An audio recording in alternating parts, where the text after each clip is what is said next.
Hello everyone.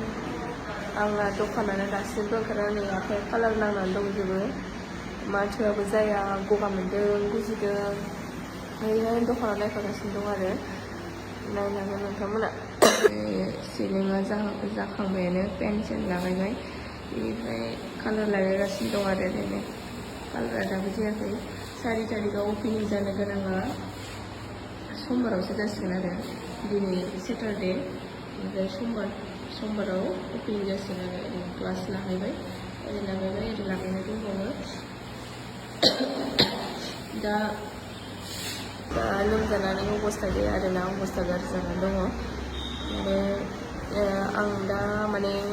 पार्लारनि थाखाय ready खालामगासिनो दं आरो पार्लार होगोन आङो बिउटि पार्लार समखं तिनालियाव लकेसना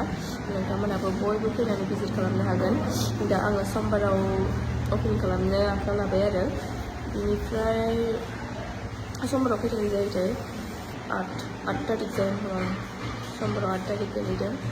मोजां दिना एसे समबाराव दं आरो दा देहायाबो बारा मोजां नङा नालाय बेखायनो समबारखौ लानाय जाबाय आरो नोंथांमोना बयबो फैनानै भिजिट खालामफैनो हागोन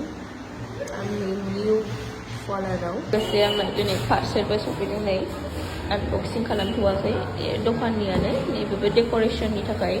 बिहरदोंमोन आरो माबायदि सफैयो नोंथांमोना उननि भिडिअ'आव नुगोन आरो